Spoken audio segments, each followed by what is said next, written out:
Unfreeze അതെ, pains, യാ ഏതോ correct ഒരാൾ കറക്റ്റ്. ഫ്രീസ് ആയി കിടക്കുന്നത് കൊണ്ടാണ് അൺഫ്രീസ് പെയിൻ എന്ന് പറഞ്ഞ ഓപ്ഷൻ ആയത്. ഇപ്പൊ ഞാൻ അൺഫ്രീസ് പെയിൻ ഓക്കെ. അടിച്ചു, ഇനി നോക്കി നോക്കൂ, നേരത്തെ പോലെ തന്നെ ഫ്രീസ് പെയിൻ വരും. ഫ്രീസ് പെയിൻ, ഓക്കെ ഓക്കെ, ആ ഓക്കെ, അണ്ടർസ്റ്റുഡ് ചെയ്യാം. ഉം, ഓക്കെ, ഞാൻ അത് രണ്ടെന്ന് ചെക്ക് ചെയ്തിട്ട് പറയാം. ഓക്കെ, ഉം. Thank you. Okay. Good evening sir, സജ്ജാദാണ്. ഒരു ആ, ചെറിയൊരു ഗുഡ് ഡൗട്ട് ഈവനിങ് ചോദിച്ചോട്ടെ? സജ്ജാദ്. ഓ, ചോദിച്ചോളെ. ഓക്കെ സാറേ, നമ്മളെ പിന്നെ ഈ ഇന്നലെ നമ്മൾ ഡേറ്റിന്റെ ഫിൽറ്ററിനെ പറ്റി കുറെ കാര്യങ്ങൾ പറഞ്ഞായിരുന്നല്ലോ. അപ്പൊ അത് വളരെ യൂസ്ഫുൾ ആയിട്ടുള്ളതാണ്. ഞാനത് അപ്ലൈ ചെയ്ത് നോക്കിയായിരുന്നു. ഉം, പിന്നെ അതുപോലെ സാറേ, നമുക്കിപ്പം പിന്നെ ഈ ഒരു ചില വാല്യൂസ് കാണുന്നതിന് വേണ്ടിയിട്ടേ നമുക്ക് പിന്നെ ഒരു സാർ ഇപ്പൊ നേരത്തെ ഒരു അപ്പുറത്തെ ഒരു ബോക്സിനകത്താക്കി ഇട്ടായിരുന്നല്ലോ. അപ്പൊ അത് കണക്ക് സ്റ്റാർട്ട് ഡേറ്റ് എൻഡ് ഡേറ്റ് എന്നും പറഞ്ഞ് രണ്ട് കോളം കൊടുത്തിട്ട് നമുക്ക് അവിടെ ആ ഡേറ്റ് എൻട്രി ചെയ്ത് കൊടുത്തു കഴിഞ്ഞാലേ ഉം. നമുക്ക് പിന്നെ ഈ ഡേറ്റ് വെച്ച് ഫിൽട്ടർ ചെയ്യാനുള്ളതാണെങ്കിൽ ഓട്ടോമാറ്റിക് ആയിട്ട് ഒരു പേജിലേക്ക് ഫിൽട്ടർ ചെയ്ത് കൊണ്ടുവരാൻ പറ്റുന്നത് അത് ഈ പറഞ്ഞ കണക്കുള്ള AI ടൂൾ ഉപയോഗിച്ച് കണ്ടുപിടിക്കാൻ പറ്റുന്നതാണോ?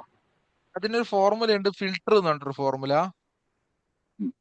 ഇപ്പൊ നമുക്ക് ഒരുപാട് ഡേറ്റുകൾ ഉണ്ടെങ്കിൽ ഒരു പർട്ടിക്കുലർ ഡേറ്റിനെ മാത്രം അടുത്ത പേജിലോട്ട് എടുക്കാൻ പറ്റും. ഞാൻ ആ ഫിൽട്ടർ ഫോർമുല പറയുമ്പോൾ സംസാരിക്കുമ്പോൾ അതൊന്നും കൂടെ ഡീറ്റെയിൽ ആയിട്ട് പറയും. എന്നാലും ഒന്ന് ജസ്റ്റ് ഒന്ന് ഓക്കെ. കാണിച്ചു തരാം. യെസ്, എന്റെ സിസ്റ്റം എന്തോ ചെറുതായിട്ടൊരു ഹാങ് ഉണ്ട്. അപ്പൊ എനിക്ക് ഇതിനകത്ത് 4/3/2021 നടന്ന ഡാറ്റ മാത്രം എങ്ങോട്ടേക്ക് വേണം, അല്ലെങ്കിൽ 4/3/2020 നടന്ന ഡാറ്റ മാത്രം ഈ ഷീറ്റിലോട്ട് വേണമെന്ന് വിചാരിക്കുക. അപ്പൊ ഞാൻ ഈസ് ഈക്വൽ ടു ഫിൽട്ടർ എന്ന് പറയുന്ന ഫോർമുല ഓപ്പൺ ആക്കും. അരേ ചോദിക്കുമ്പം ഈ എൻറ്റയർ ഡാറ്റ ഞാൻ സെലക്ട് ചെയ്യും. ഓക്കെ, ഈ ടോട്ടൽ ഡാറ്റയിൽ നിന്ന് എനിക്ക് എന്താ വേണ്ടത്? ഞാൻ ആ ഫോർമുല പർട്ടിക്കുലർ എക്സ്പ്ലെയിൻ ചെയ്യുമ്പോൾ ഡേറ്റിലുള്ള. നിങ്ങൾക്ക് കുറച്ചും കൂടെ വേണം. ഇൻക്ലൂഡ് ചെയ്യേണ്ടത് ഏതാണെന്ന് അറിയാവോ? ബി എന്ന് പറയുന്ന സെല്ലിനകത്ത് ഈസ് ഈക്വൽ ടു ഏതാ വേണ്ട ഡേറ്റ്? 4/3/2020 അല്ലേ? 04/03/2020 വരുമ്പോ എനിക്ക് എന്ത് വേണം? നിങ്ങൾ ഫിൽട്ടർ ചെയ്ത് തരണം. വാല്യൂ എറർ വരുന്നുണ്ട്.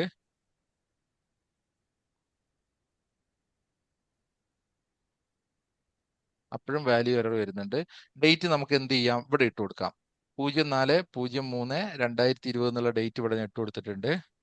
ഓക്കെ, ഇത് ഡേറ്റ് ഫോർമാറ്റിലാണ് ഉള്ളത്.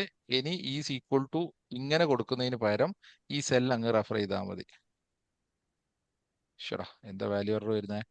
കോവിഡ് ഡാറ്റയിലെ A1 തൊട്ട് B2B, യെസ്, B1 തൊട്ട് B6726, B1 തൊട്ട് B6726. കണ്ടോ? ഈ 4/3/2020 ഡാറ്റ മാത്രം ഇങ്ങോട്ടേക്ക് ഫിൽട്ടർ ആയി വന്നു. ഇതല്ല ഉദ്ദേശിച്ചേ? ഓക്കെ, അത് വേറൊരു പേജിലേക്ക് നമ്മൾ ഉദ്ദേശിച്ച ഡേറ്റ് തൊട്ട് ഇന്ന